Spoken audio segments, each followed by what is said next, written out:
നമസ്കാരം സുഹൃത്തുക്കളെ, മഞ്ഞുമ്മൽ ബോയ്സിന്റെ വിശേഷങ്ങളാണല്ലോ ഇപ്പോൾ നമ്മുടെ ചാനലുകളിലും യൂട്യൂബിലും ഒക്കെ നിറഞ്ഞു നിൽക്കുന്നത്. ചർച്ചയോട് ചർച്ചയാണ്. മഞ്ഞുമ്മൽ ബോയ്സിന്റെ കളക്ഷൻ റെക്കോർഡുകൾ ഉപയോഗിച്ച് മുന്നോട്ട് നീങ്ങിക്കൊണ്ടിരിക്കുകയാണ്. അത് 100 കോടിയും കഴിഞ്ഞ് 150 കോടിയിലേക്ക് എത്തുന്നു. 200 കോടിയിലേക്ക് എത്തുമെന്നൊക്കെ പറയപ്പെടുന്നു, അറിയില്ല. എന്തായാലും OTT-യിലൊന്നും റിലീസായിട്ടില്ല. പ്രേക്ഷക പ്രശംസ മുക്തകണ്ഠം നേടിക്കൊണ്ട് മുന്നേറുകയാണ്. അതിൽ വലിയ താരങ്ങളൊന്നുമില്ല. മലയാള സിനിമയിലെ ജൂനിയർ ആർട്ടിസ്റ്റുകൾ എന്ന് വേണമെങ്കിൽ പറയാം. അതായത് ഹൈ ലെവലായിട്ടുള്ള ആർട്ടിസ്റ്റുകളിൽ സൗബിനെ ഒഴിവാക്കിയാൽ ബാക്കി എല്ലാവരും തന്നെ ഒരു ചെറിയ ചെറിയ വേഷങ്ങൾ ചെയ്തുകൊണ്ടിരിക്കുന്ന, എന്നാൽ കാര്യമാത്ര പ്രശസ്തമായ റോളുകളൊക്കെ പല സിനിമകളിലൊക്കെ അഭിനയിച്ചിട്ടുള്ള ആൾക്കാരൊക്കെ തന്നെയാണ്, സുപരിചിതരാണ്. എന്തായാലും നമ്മുടെ കുട്ടികൾക്ക് പെർഫോം ചെയ്യാൻ പറ്റിയ ഒരു സബ്ജക്റ്റ് കിട്ടി. ആ സബ്ജക്റ്റും കൊണ്ട് അവരേറെ നാളുകൾ നടന്നു. നിർമ്മാതാവിനെ കിട്ടിയില്ല. ഒടുവിൽ സൗബിൻ തന്നെ നിർമ്മാതാവായി രംഗത്ത് വരികയായിരുന്നു. അപ്പോൾ അതിൻ്റെ കളറെല്ലാം മാറി വലിയ ബഡ്ജറ്റിലൊക്കെ ചെയ്യാനായിട്ട് പ്ലാൻ ചെയ്ത്. വലിയ ബഡ്ജറ്റ് എന്ന് പറഞ്ഞാൽ 20 കോടി രൂപ ബഡ്ജറ്റിലാണ് ആ സിനിമ ചെയ്തിരിക്കുന്നതെന്നാണ് അറിവ്.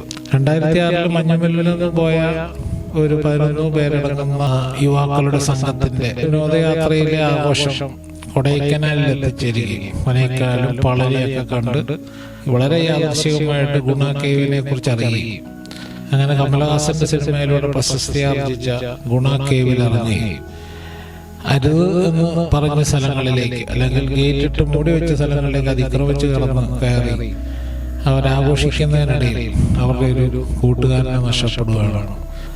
1000-ലേറെ അടി താഴ്ചയുണ്ടെന്ന് പറയപ്പെടുന്ന ഈ പറയുന്ന ഗുണ കേവില് അവരുടെ ഒരു സുഹൃത്ത് കുഴിയിൽ പെട്ടുപോവുകയാണ്.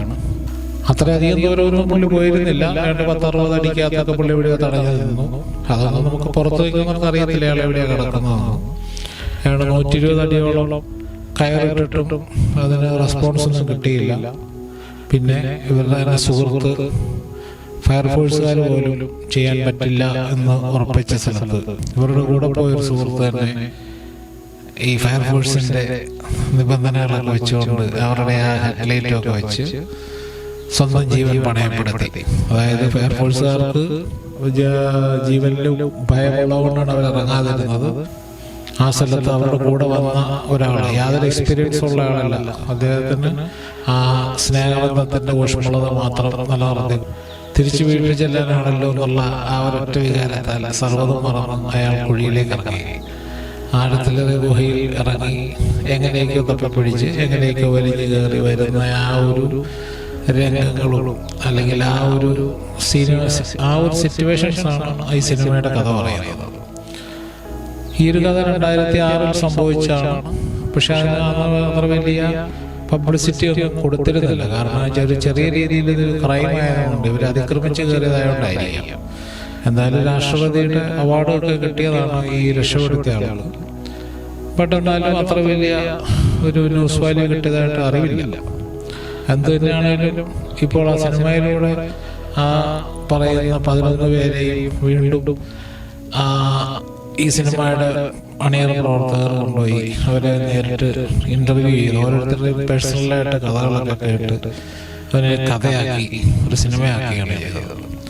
ഇവിടെ ഈ സിനിമയ്ക്കകത്ത് ഏറ്റവും പ്രധാനപ്പെട്ട ഒരു കാര്യം എന്ന് പറയുന്നത്, എല്ലാവരും പറയുന്നത് അതിൻ്റെ ആർട്ട് ഡയറക്ടറാണ്. കാരണം ഗുണ കേവ്സിൽ പോയി ഷൂട്ട് ചെയ്യാൻ പറ്റാത്ത സാഹചര്യത്തിൽ ആ സിനിമ ഉപേക്ഷിക്കാനുള്ള ഒരു തീരുമാനം എടുത്തിരുന്നു.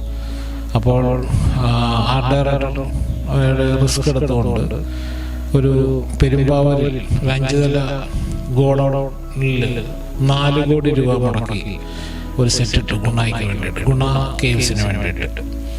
അത് വളരെ ഗംഭീരമാണ്. ആ സിനിമ കണ്ട എല്ലാവർക്കും മനസ്സിലാവും അതിൻ്റെ അകത്തെ ആ സമാനതകൾ.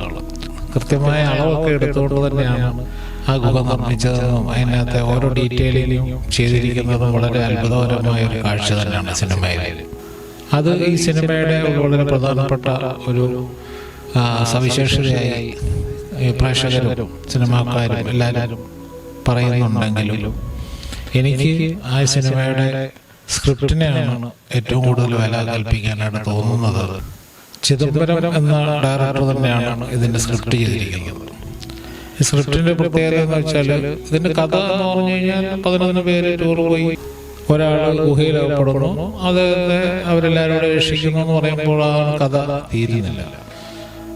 അതിനെ അവതരിപ്പിക്കേണ്ടതായ ഒരു രീതി വളരെ കൃത്യമായി ചിദംബരം തൻ്റെ സ്ക്രിപ്റ്റിനകത്ത് അവതരിപ്പിക്കുകയുണ്ടായി. അതായത് ഈ 11 പേരുടെ ചെറുപ്പകാലവും അന്നേരം കുളത്തിൽ നീന്തി കുളിക്കുകയും അവിടെ നിന്ന് ഇതുപോലെ രക്ഷപ്പെടുത്തുകയും ചെയ്യുകയൊക്കെ ചെയ്യുന്ന ചില കാര്യങ്ങൾ, അതൊക്കെ ഈ സിനിമയുടെ പല പല ഘട്ടങ്ങളിലായിട്ട് ഭംഗിയായി ലയിപ്പിച്ചതുകൊണ്ട് തീർച്ചയായിട്ടും നമ്മൾ കാണുന്ന പ്രേക്ഷകർക്ക് അവരുടെ ആത്മബന്ധവും അവരുടെ രീതികളും മനസ്സിലാക്കാവുന്ന ഒരു രീതിയുണ്ട്.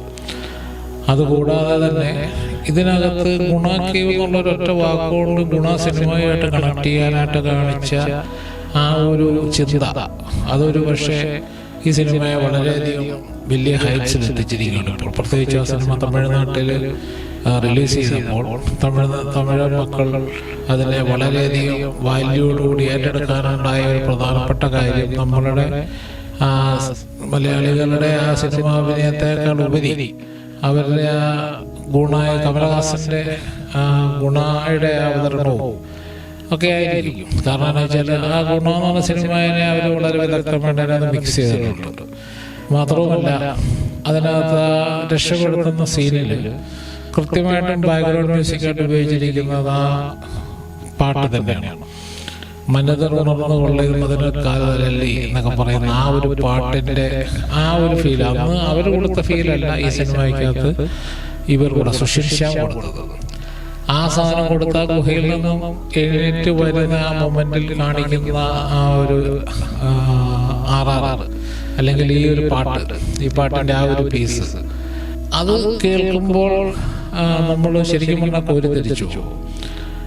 അത് കണ്ടിട്ട് തന്നെയാണ് സുശീൽ ശ്യാം പറഞ്ഞത് ഈ സിനിമ മലയാളത്തിന്റെ സീൻ മാറ്റുമെന്നാണ് സുശീൽ ശ്യാം പറഞ്ഞത്. തീർച്ചയായിട്ടും ഒരു മ്യൂസിക് ഡയറക്ടർക്ക് അത് ഫീൽ ചെയ്യുന്ന, അത് വളരെ കൃത്യമായി നമുക്ക് മെൻഷൻ ചെയ്യാവുന്ന ഒരു പോയിന്റ് തന്നെയാണ്. എന്തായാലും മലയാളത്തിന് കിട്ടിയ ഒരു നിധി തന്നെയാണ് ഈ സിനിമയും ചിദംബരവും. പിന്നെ ഈ സമീപകാലത്ത് ജയമോഹൻ എന്ന് പറഞ്ഞ ഒരു എഴുത്തുകാരൻ, തമിഴ് എഴുത്തുകാരൻ മലയാളത്തിലും സിനിമയൊക്കെ ചെയ്തിട്ടുണ്ടെന്ന് പറയുന്നത്. അദ്ദേഹം കുറെ തെറിയൊക്കെ ചെയ്തിട്ടുണ്ട് ഓൺലൈനിൽ. അയാൾക്കുള്ള തെറി മറുപടിയായിട്ട് കിട്ടുന്നുമുണ്ട്. കാരണം എന്താണെന്ന് വെച്ചാൽ അത് മലയാളത്തിലെ അല്ലെങ്കിൽ ഫോർട്ട് കൊച്ചി മട്ടാഞ്ചേരി മാഫിയയുടെ കൂത്താടലാണെന്നും അങ്ങനെ അതിര് കടന്നു പോയ അവർക്ക് അങ്ങനെ അപകടം പറ്റിയാൽ അവരെ രക്ഷിക്കുകയല്ല വേണ്ടത് എന്നൊക്കെ പറഞ്ഞ് വളരെ ക്രൂരമായ രീതിയിലാണ് അയാൾ പറഞ്ഞിരിക്കുന്നത്. എനിവേ അതിൻ്റെ മറുപടി അയാൾ കിട്ടിക്കൊണ്ടിരിക്കുന്നുണ്ട്. സിനിമാക്കാരും പ്രേക്ഷകരും ഒക്കെ മറുപടി പറഞ്ഞുകൊണ്ടിരിക്കുന്നുണ്ട്. നമുക്ക് ഈ നല്ലൊരു സിനിമയെ അതിൻ്റെ എല്ലാ ഹൈറ്റ്സിലും എത്തട്ടെ എന്ന് ആശംസിക്കുകയും ഇതുപോലെയുള്ള നല്ല സിനിമകൾ മലയാളത്തിൽ ഇനി ജനിക്കട്ടെ എന്നും ആശംസിക്കുന്നു. ഈ സിനിമ കാണാത്ത ആരും കാണില്ല എന്ന് തന്നെ വിശ്വസിക്കുന്നു. കാരണം വെച്ചാൽ റിലീസായിട്ട് കുറച്ച് ദിവസമായി. ഇത് കാണാത്ത ആരെങ്കിലും ഉണ്ടെങ്കിൽ തീർച്ചയായിട്ടും കാണാൻ അവസരമുണ്ടാക്കി കാണണമെന്ന് തന്നെ അപേക്ഷിക്കുന്നു. നന്ദി, നമസ്കാരം.